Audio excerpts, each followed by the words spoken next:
one has to ask the question, can you win environmental battles? I mean, look around us, you see a lot of deterioration in the environment, and oftentimes it seems like there's not many people doing a whole lot about it. I usually think of environmental issues more as a citizen activist who has an environmental perspective of an attorney. Have any of you read any Barry Commoner's books? He had four basic principles. There is no free lunch. Everything's connected. Everything must go somewhere. But what I liked was his fourth principle, which was it's the top of the ninth inning in baseball. Old mankind has been batting really hard, but it's important to remember that nature always bats last. My own perspective is that some problems created by human technology may be too large and complex to solve from political and economic perspectives. There was a book written back in 1999 by a guy named Gary Null, Clearer, Cleaner, Safer, Greener. And he described the process that I've come to recognize for dealing for 50 years with environmental problems. He said in most cases, alarmed citizens go to their local officials to express their concerns and request assistance. When they don't get it, the initial shock of the existence of toxins takes a back seat to the outrage people experience as their officials do nothing. Town officials may charge the citizens with being radicals, being insensitive to economic repercussions of the issue, or even seeking to foster fear and turmoil. Usually at this point, the town splits into two opposing factions. You can see that here in Albuquerque with environmental issues. Those who feel that the problem either does not exist or is overstated. Often this latter group is composed of city officials, workers employed by the polluting industry, and the industry threatening to shut down. The troublemakers are often told they have no proof that the toxins are causing the harm they claim, and now they bear the burden of proof that it's a problem in the first place. Citizens then begin to understand that they don't have a scientific or technical problem, they have a political problem.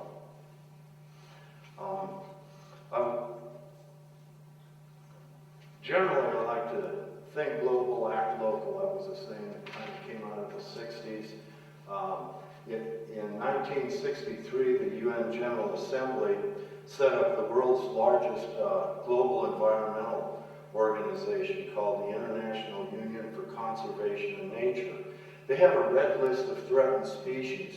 There's over 16,000 plant and animal species, including 1 in 4 mammals, 1 in 8 birds, 1 in 3 amphibians that face a high risk of extinction soon from largely human activities. It's the greatest mass extinction and first human-induced one since the age of the dinosaurs. One of the things that I recently discovered and didn't know before, and you might find interesting to check into it, there is a U.S. Fish and Wildlife Forensics Lab, which was established in Ashland, Oregon, and they call it the Scotland Yard of wildlife crime. They've dealt with issues like headless walruses washing up on the beach, and where did those bear gallbladders come from? Very, very interesting forensic work. I generally think of myself as kind of a forensic attorney. When I look at an environmental problem, I try to find out what's the earliest record, and I work from the back forward to see what is in that record. When you first start out with environmental matters, I got started long before I became an attorney, and the first prerequisite that I found was you get angry about what's going on around you, and you think, what are you going to do about it to change the situation? The next thought is, if I don't like it, there must be somebody else that doesn't like it. So you're going to find your allies. And then You're going to talk with friends, family, other organizations, attorneys, experts, whistleblowers, anybody that you can find that will listen to you about the problem. Then you need to target what can be changed. Think about what it is in the project that's ongoing that you don't like, whether it's a highway or destruction of trees or plants to dump toxic chemicals, and ask yourself, what is it that can be attacked here that may cause delay of this situation or cause it to fail or unravel? So you pick your strategy, and then you set a timetable with dates and actions, and you want to create a spectacle. What do I mean by a spectacle? Well, I'll get into that a little bit later. So the basic toolkit for mobilizing and gaining momentum is you want to do your fact finding. Like, how bad is the pollutant you're dealing with? Who are the experts or whistleblowers in this area? You want to do your research into what area of law are you dealing with. When I last checked my favorite source for information, Wikipedia,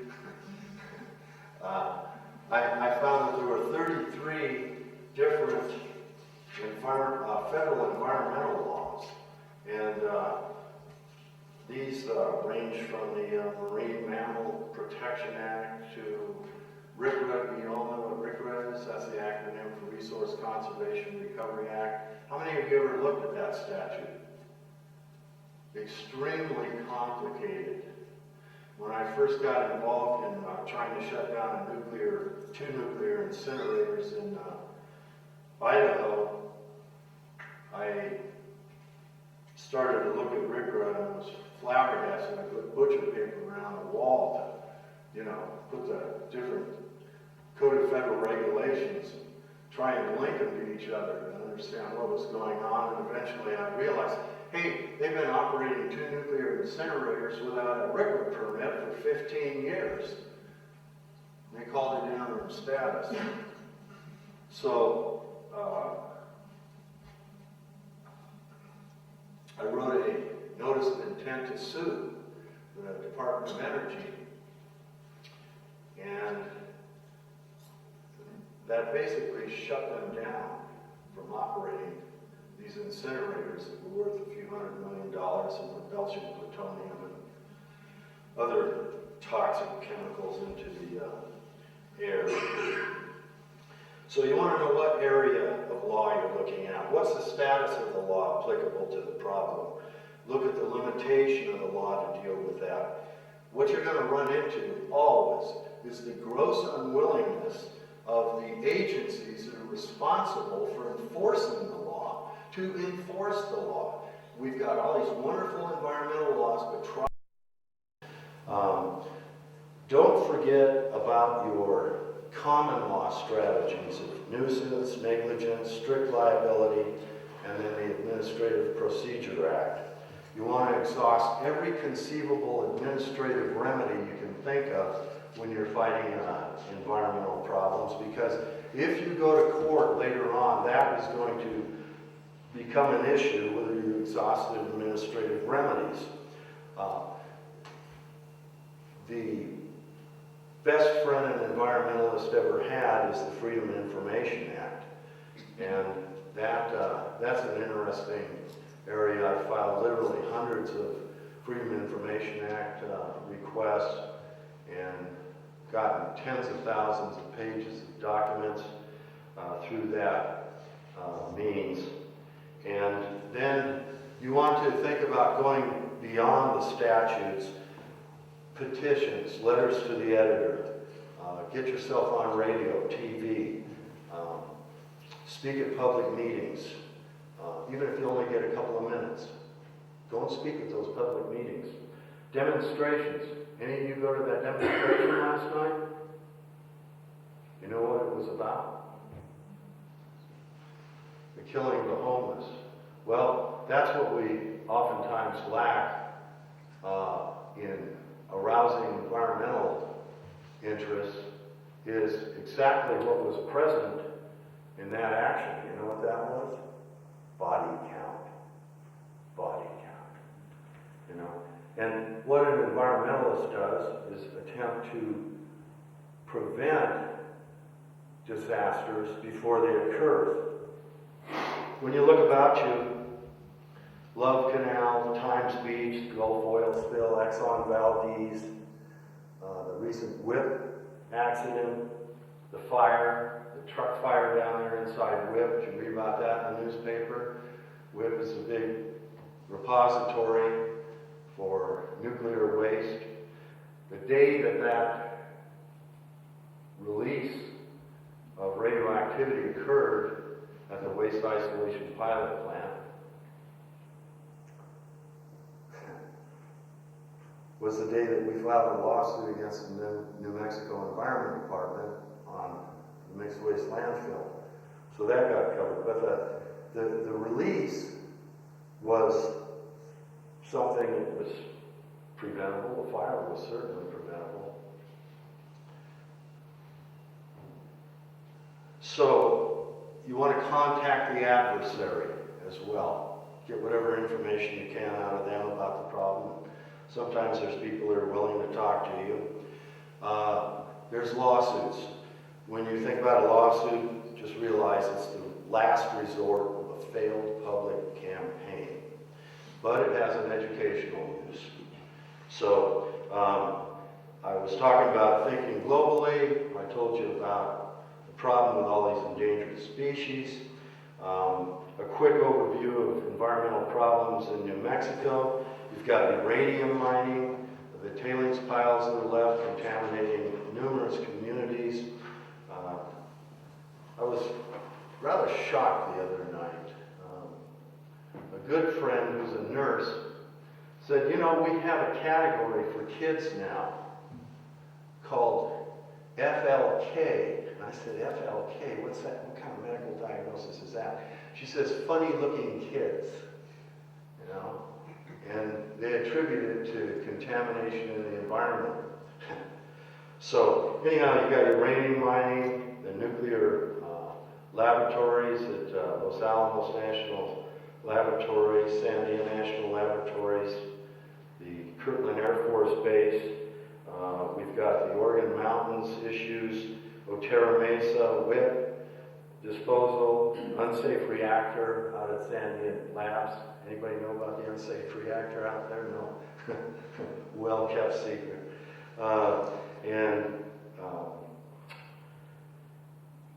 Then open burning, open detonation issues at Kirtland Air Force Base. Citizen Action led a campaign to stop open burning and open detonations of 100,000 pounds of toxic materials a year. That had been going on for over a decade. They wanted a permit to do it for another decade. There was 7 pages of toxic materials at the time. The Kirtland jet fuel spill was just beginning to come to a little bit of public awareness. I walked into one of the meetings and I said, hey, you're going to do this open burning and detonation still? You want a permit for it? You think the people are going to really tolerate that when you've got this jet fuel spill going on?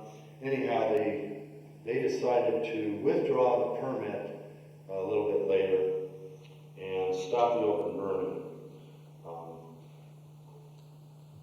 Everything depends on enforcement. And I'd like to go through some of these things from my wife, Dave McCoy, helped me put together this presentation. I haven't done this before. It's the first time, so we're going to take a run at it. Let's see. I guess I got to look here. So that's Citizen Action's goal. We can move on from that. Let's just keep. Next slide.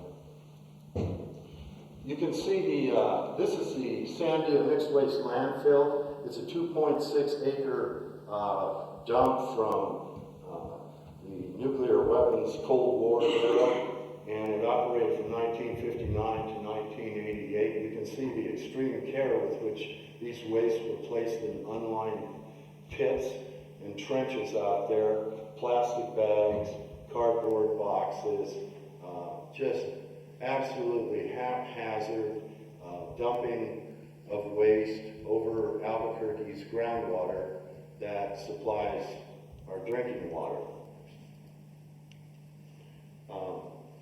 The mixed waste landfill is about a mile from a children's park at Mesa del Sol, and it releases just from the surface tritium, radon gas. Inside it there's over 119 barrels of plutonium and americium waste. There's solvents, heavy metals, lots of nasty things. Sandy, I can't even say what's really in the inside the waste. They didn't inventory it properly. This was an affidavit of Eric Nuttall, a PhD, who is involved in the lawsuit, and he talks about the fact that these wastes are destined to reach the groundwater because they're moving 24 hours a day under the influence of gravity. There's no liner here to stop them.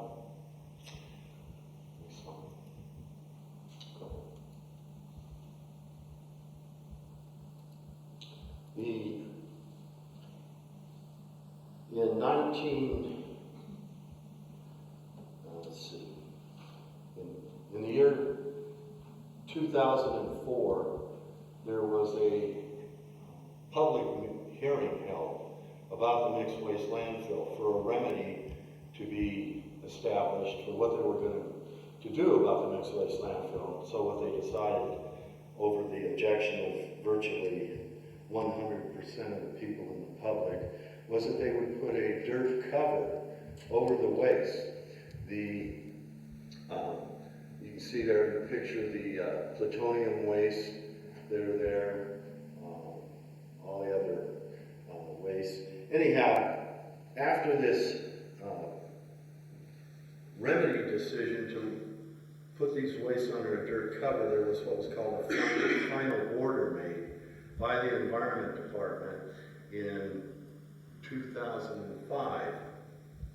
In that final order, they said every 5 years we're going to review the feasibility of excavating the mixed waste landfill.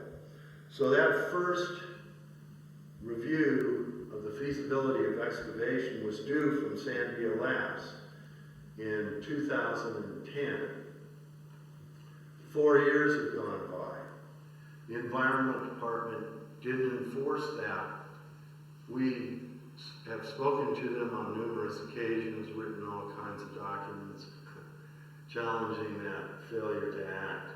And they basically have ignored all of that.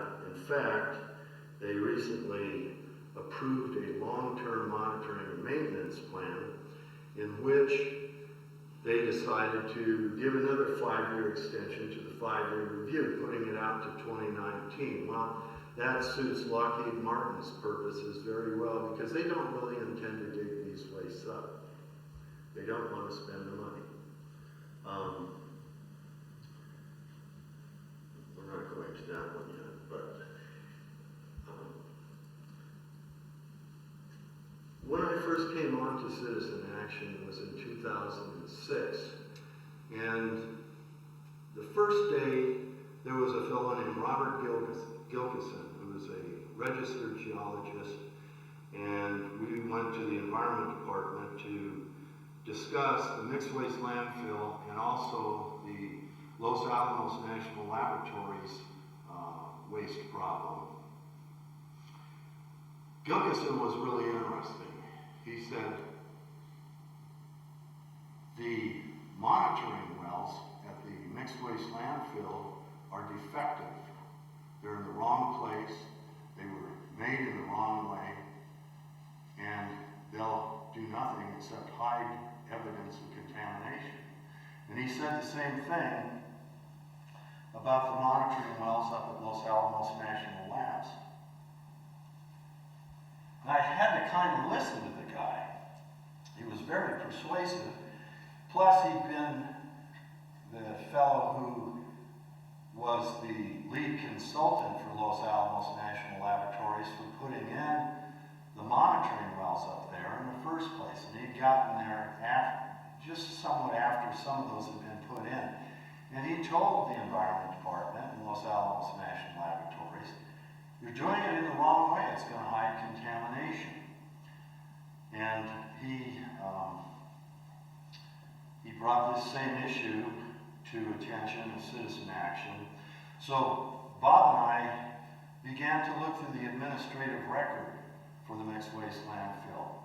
And we discovered that if this piece of paper is the mixed waste landfill, and this is north, they put a background well in here, and then 2 background wells up here, and a background well over here, okay?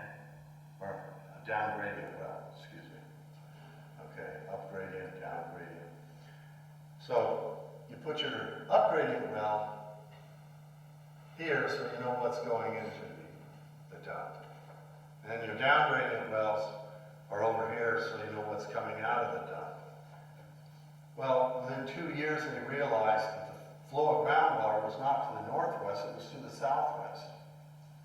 So their monitoring wells were all in the wrong place. In addition to that, they had corroded well screens, which adsorbs evidence of contamination.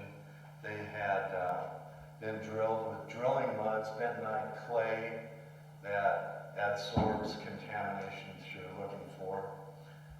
There were numerous technical problems with these monitoring wells. Now, getting back to RCRA has an entire section on how you're supposed to go about remediating toxic waste, toxic plumes, that kind of thing. What you're supposed to do is characterize the waste. And there's a whole section in 40 CFR 264, 90.90 through 101, which describes how you're supposed to put in the monitoring wells and do the monitoring, the sampling. And it's very technical stuff, you know, but that's how it's supposed to be done. And that's not how it was done. What they did, what the Environment Department did in Sandia Labs, was to take all this data for over a decade from this defective network of groundwater monitoring wells and use it as evidence to say that there was no contamination to the groundwater, and so it was okay to leave these wastes under a dirt cover. Well, they might as well have been monitoring on the far side of the moon, because the data that they had was from defective groundwater monitoring wells. Bob and I, in about 2007, filed a complaint with the EPA Region 6. And we got Senator Bingaman to ask the EPA Region 6 to follow up on our complaint. And as I'm telling you these things, these are all kind of techniques for your toolbox that you can use. So anyhow, this letter went to the EPA Region 6. We talked to one of their technical experts for probably about 6 months. And he said, yeah, we're doing drafts of this. And finally he said, we've got our final technical report. I said, great. I waited for a month, no technical report came in the mail. I phoned up, I phoned the guy back and said, where is that report? And he says, oh, the attorneys have it over in legal. So I called up an attorney there, and she said, there's no report, there's no technical report. She said, we're going to send you a letter. We got a 3-page letter, and it said, hey, everything's fine out there. They're going to replace some monitoring wells, and we don't see any problem. And we looked at that letter, and I have a short fuse when it comes to some of this stuff. Anyhow, I called up the Inspector General for the EPA. Every agency agency has an inspector general, okay, and those guys are supposed to enforce agency policy. So the inspector general sent 3 representatives out, auditors. They met with us for a week, we showed them what we had. They said, this is a really bad situation. They went back. Another year rolled by. In 2010, they came out with a report that basically said the EPA indeed had a technical report called an oversight report, and that it agreed with many of our concerns about the mixed waste landfill and its defective groundwater monitoring. So we said, great, you found the report. Please give it to us, FOIA, Freedom of Information Act request. Please give it to us. They said, oh no, we can't do that. It belongs to EPA Region 6. And I said, I don't think so. So we filed a lawsuit, Freedom of Information lawsuit. I never do those myself. I write them up, but I always give it to another attorney to file the thing, okay? Because you can't get paid for it yourself if you're in pro per. Somebody's got to get paid for it.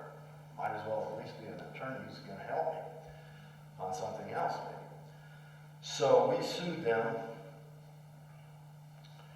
and we got some really interesting information. The first thing we got was that oversight report we wanted.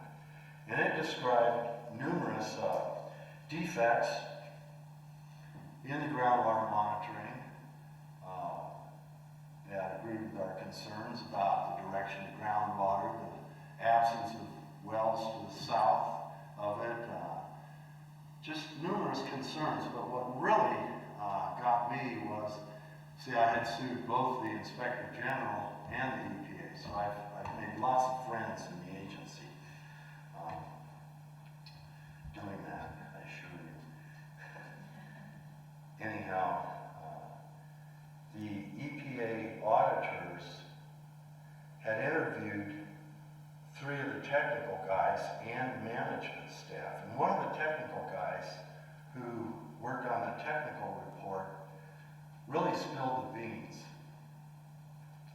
He said that from the very beginning they had been under great pressure to find that the New Mexico Environment Department hadn't done anything wrong, and that they did draft after draft so that that appearance would be forthcoming.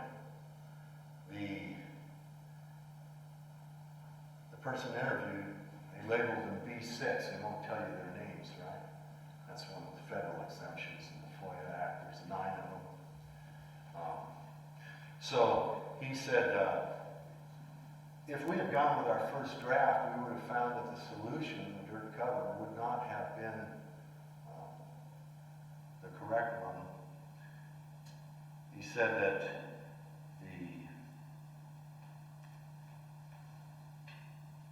they had been under great pressure not to look at the past results of monitoring. Why is that?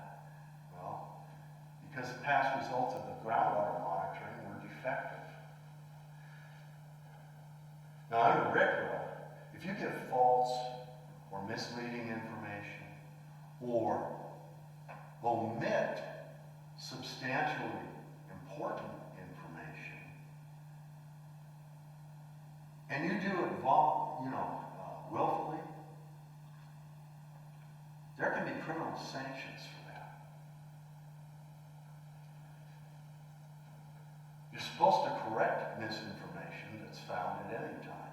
Did they correct any of that information in the record? No, they didn't correct any of it. The 2010 Inspector General audit report went so far as to say that at one point, the Environment Department in Region 6 decided that they would only communicate with each other by telephone because they didn't want citizen action to be filing records requests and FOIA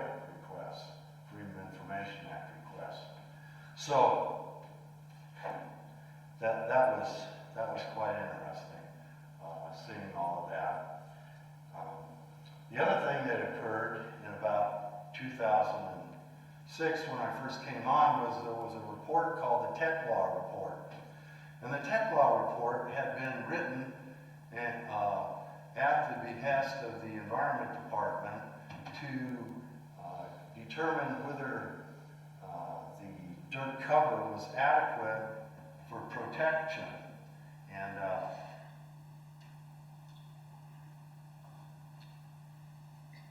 I said, where's this Tech Law Report? I want to see it.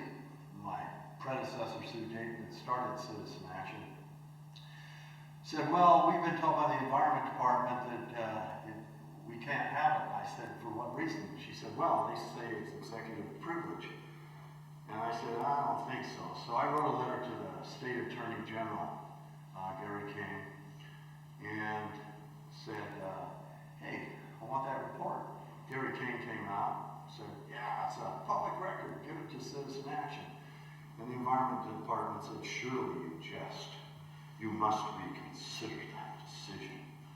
So, Attorney General took a couple of weeks, reconsidered the decision, and said, yeah, it's a public record, give it to Citizen Action. That same day that the letter came out, we got a lawsuit from the New Mexico Environment Department. To my knowledge, we're the only environmental organization that's been sued by the Environment Department. We have a unique distinction. And the letter was a request for a declaratory judgment to say that it was under, this document from Tech Law was under executive privilege, and they didn't have to give it to us. Well, you know, come on. There's 9 exemptions under federal law. Have any of you ever looked at the Public Records Act for New Mexico? Well, that Public Records Act doesn't have those 9 exemptions in it. It's much more far-reaching, much more useful. So, anyhow, the day they filed the lawsuit, I got a call from Nancy Simmons, and she says, an attorney, she says, would you like me to defend that for you? I said, sure, let's go, you know. So we filed a countersuit. During that period of time, from 2007 to late 2009, we were unable to get the Tech Law Report. And that was during the period when they were making a fate and transport model for, you know, whether or not the contaminants in the dump could reach the groundwater and that kind of thing. They managed to get the cover laid down. And after all of that, we finally, they threw out the summary judgment request by the Environment Department for our countersuit. And we finally got the Tech Law Report, and it said a whole lot of things that would have been real useful to us if we'd have had it during the negotiations for this fate and transport model. So it said basically that, well, there should have, if this is the dirt cover, there should have been monitoring right underneath the cover to see if there's any water getting through. Well, for decades, water had sloshed into these pits and trenches from heavy-duty storms here in Albuquerque.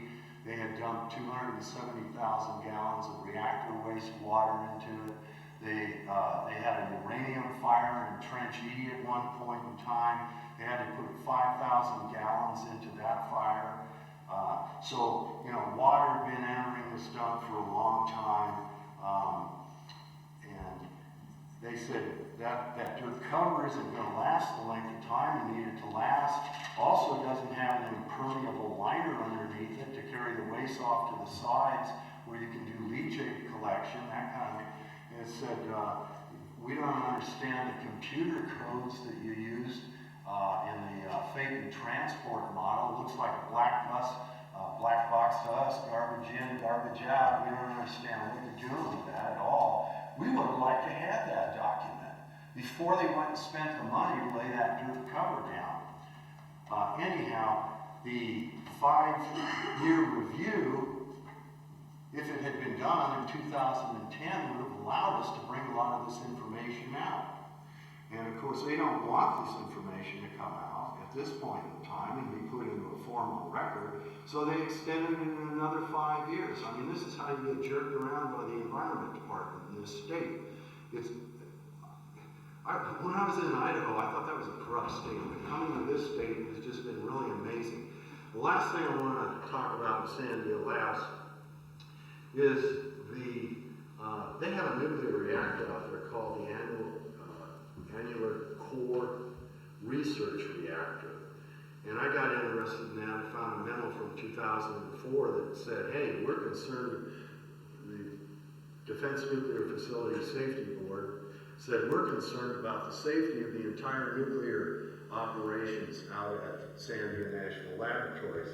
So I found that letter and I wrote to the Defense Nuclear Facility Safety Board, appeared before them a couple of times and said, hey, you know, what's going on here? Was any of this resolved? So letters started going back and forth, and they went out and they did another review, and you can see some of what they said on this thing. They said, within the accident analyses of the design safety analysis, the board staff noted several non-conservative assumptions applied to calculations of dose consequences. They said, finally, the weaknesses associated with the safety analysis and recent sporadic occurrences involving the control system leading to uncontrolled rod motion, the board is concerned that the reliability of the reactor protection and control systems may be inadequate. This was just the cover letter. The actual letter from the staff that followed went into excruciating detail about this ACRR reactor, and it was really pretty bad. Anyhow, I want to go to the Kirtland jet fuel spill. I'm kind of running out of time here. It's, all right, any of you familiar with that? You've probably seen it in the newspaper. This guy Jim here has been working on our website, Jim McCoy, helping to bring attention to that. Henry's been coining some great phrases about the whole situation. Here, this kind of expresses it. What he's pouring into the groundwater from his canteen is diesel fuel. Anyhow, next one. Welcome to Albuquerque. The contaminant of concern out there is ethylene dibromide. If I had a half a teaspoon of this stuff in my hand, it'd be enough to contaminate 9 million gallons of water. That's 15 Olympic-sized swimming pools, okay? Every gallon of aviation gas that was dumped out there had a half a teaspoon in it. And it could have been millions of gallons that were leaked. Why did that occur out there? People say, well, how can it be 24 million gallons? How could they not notice that? Well, once again, a preventable accident. And there's a Air Force regulation, Air Force manual, 85-16. That required them to do annual and 5-year special tests for the pipeline. They didn't do it. I got all of this on a Freedom of Information document, okay? Again, your best friend. So, I came across an article in 2000 that said, well, they haven't done it because they got waivers. And I said, well, give me the waivers. So I found a waiver from 1985 that said, well, we don't think the pipeline will pass the test, so we're not going to do the testing. That makes sense, doesn't it? I mean, you know, this is when they finally did the test in 1999, this thing is 20 inches wide and 4 feet long, okay? I mean, they didn't put a pencil or something next to it, or a pack of cigarettes, or bag of heroin or something, so you could see, you know, how large it was. Anyhow, in 1992, they discovered a leak at the pump house. EPA says, you got to find out how far that goes, how deep, how wide, how long.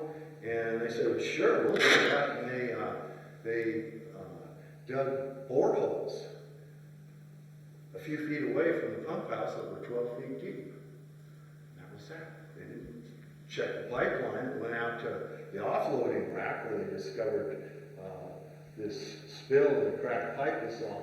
Now, I want you to look at this map, because this is how agencies feed you a lot of crap, okay? That's legal terminology, you know, misinformation, I guess. You see the outer line of this plume? The outer edge there? That's drawn to the maximum contaminant limit for drinking water by the EPA of 50 parts per trillion, okay? What's the detection limit? The detection limit is 10 parts per trillion. So why do we only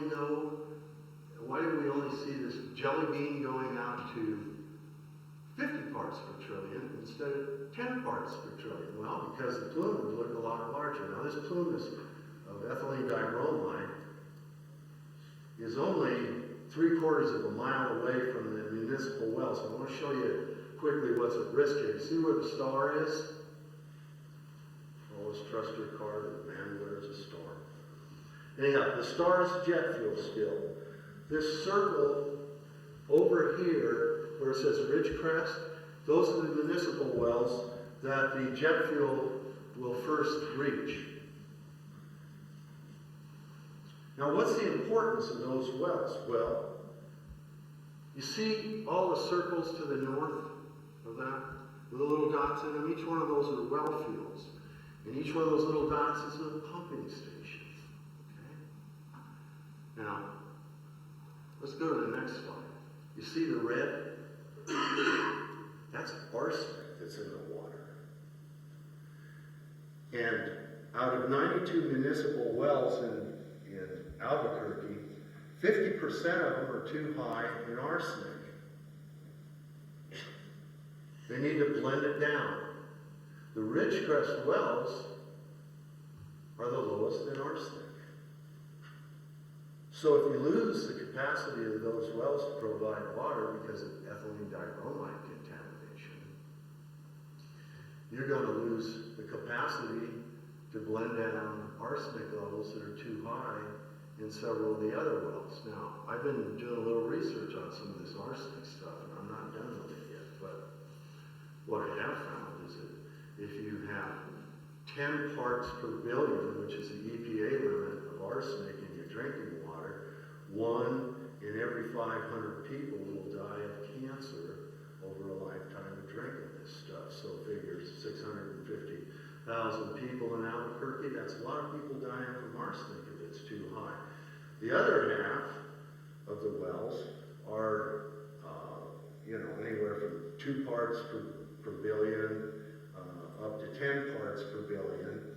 So if you've got 5 parts per billion, if you blend it down to 5 parts per billion arsenic, you've got 1 in 1,000 people dying of cancer. So this is a serious problem. Now, we went to the, let's go back up to a little bit here. Next one. Yeah, Citizen Action filed a petition to put the jet fuel spill on the national priorities list under Superfund. Boy, we got a lot of heat about that. Oh, it's going to delay everything. Oh my God, it'll cause home values to go through the floor. It's our fault, right? Well, this is the biggest spill the Air Force Base has out of their 42 other Superfund sites that have contaminated community groundwater. Okay, so first we went to the Water Utility Authority, the Groundwater Protection Advisory Board, and then the Water Utility Authority, and we asked them, Ray Garduno said, hey Dave, would you write up a resolution, about this business? And I said, sure. So we wrote up a resolution, and one of the things that we asked for was an emergency response to this situation, monitoring wells to be put right out there by the municipal wells. And so they passed this resolution, and those monitoring wells are still not out there by the municipal wells. Then we went to the legislature, and we had House Joint Memorial 13, and I kept thinking, you know, the problem with this thing is nobody can see it. It's underground. Everybody can be in denial about how far it is, how big it is, how nasty it is. And so I thought, well, you know, let's give a visual comparison. So we designed this picture. Jim found it on the internet, and we had to get permission to use it, which we have. And it's from the Exxon Valdez spill. So in-house we called it diarrhea soup. You know, gives you an idea of how this might look, only it's underground here. So when Senator McSorley saw this little flyer that we created, he said, I'm going to put that on every senator's desk today. So he passed it out to all the senators, and I think it went around the House too. And then it got, we got that memorial, that joint memorial passed.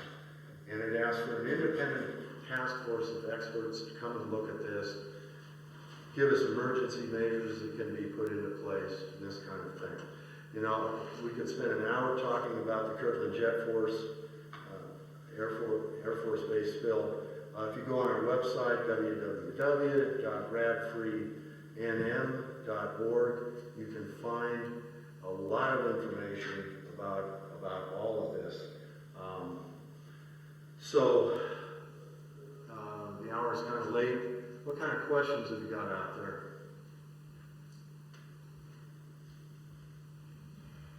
I thought that there were supposed to be 3 topics that you were going to cover, so I'm wondering if there's one that you're lopping off your presentation that we should know about.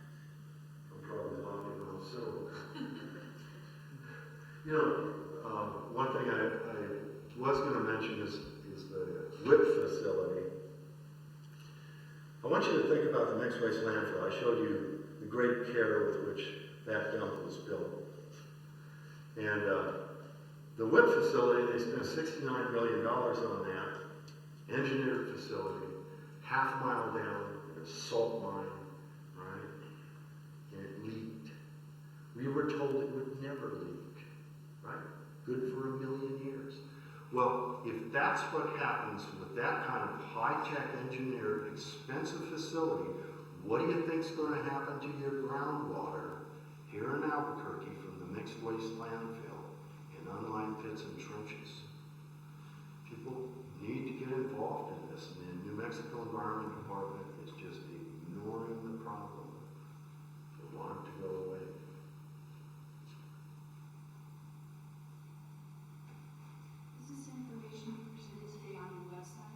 Yes, we have a lot of information on the website.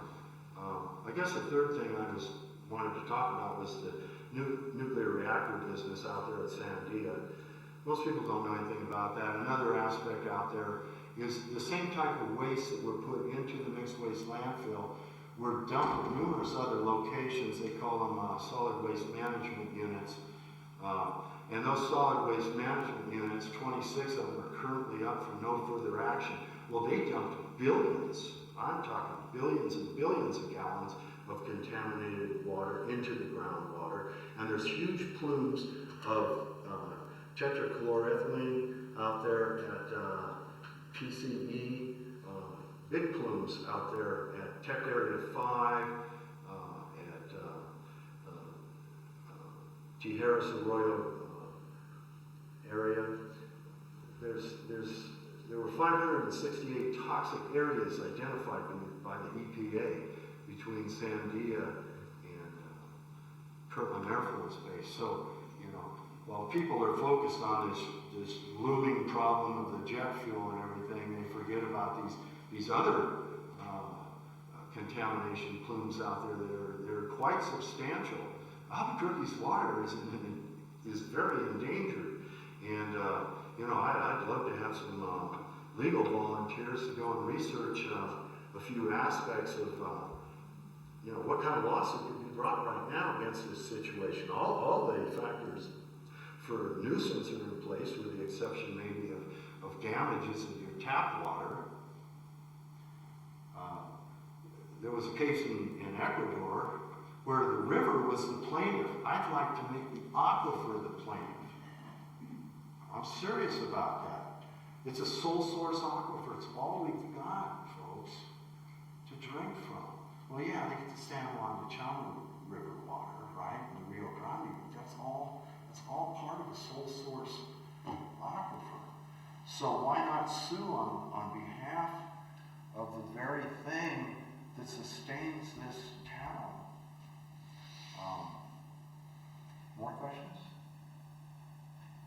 I apologize for this being a little bit long, but first off, I wanted to ask, how do you not become discouraged? And I say that because most recently I learned about Eastman Chemicals' development of Triton as a substitute for BPA in plastics. And then I discovered that the highest concentrations of Triton, which are the most lethal, or not lethal, it's estrogenic, I believe is the word, are found in those plastics that they serve at Whole Foods. They're supposed to be disposable, and an alternative to this nasty polluting chemical that we find in BPA. So you're trying to make an effort to go and patronize a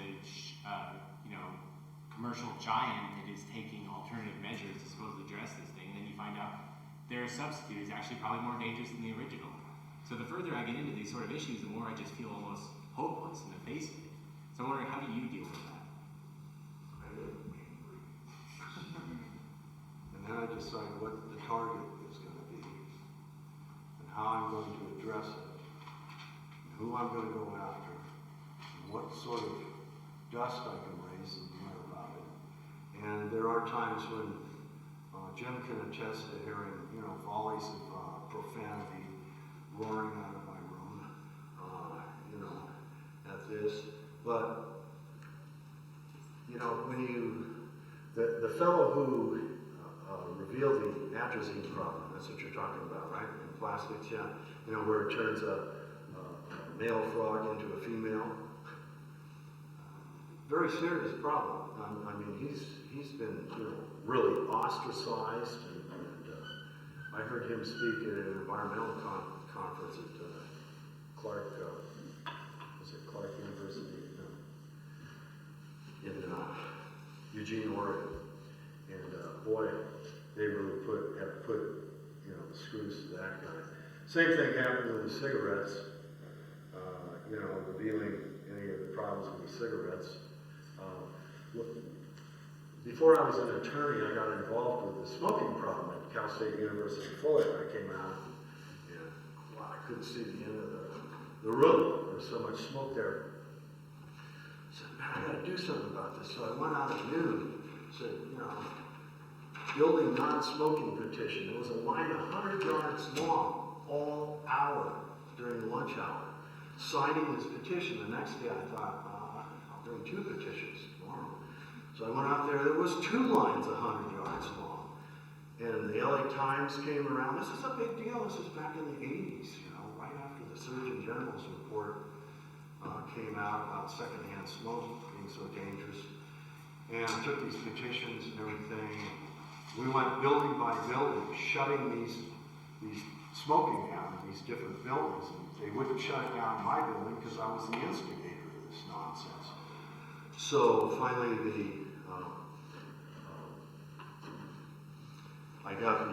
I sued, lost. It was the first time anybody ever took it to the California State Supreme Court after saying, hey, a worker should have a right to non-smoking workplaces. They wouldn't give it such a rarity. So then I went to the Fair Employment and Housing Administration. I said, look, as a handicapped person, I've lost 10% of my lungs from smoking. And they said to the administration at Cal State, they said, we're going to sue the entire state university system on behalf of Mr. McCoy. Is that what you want? And they said, no. So the whole university system went smoke-free, and then other school districts followed and everything. So what you want to remember is, no matter how small the issue may seem to you that you pick a fight, the waves, the repercussions from that can be very substantial in the long run. So just pick something that bugs you and start working on it. That's all I can say to you. If atrazine is your thing, go after it. Contact the guy. He's an ally. See what you can do. Ask him.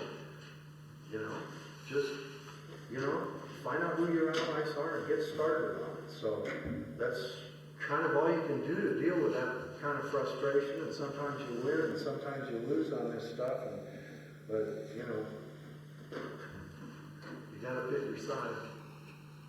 So, thank you all very much. Let's give Mr. McCoy a round of applause.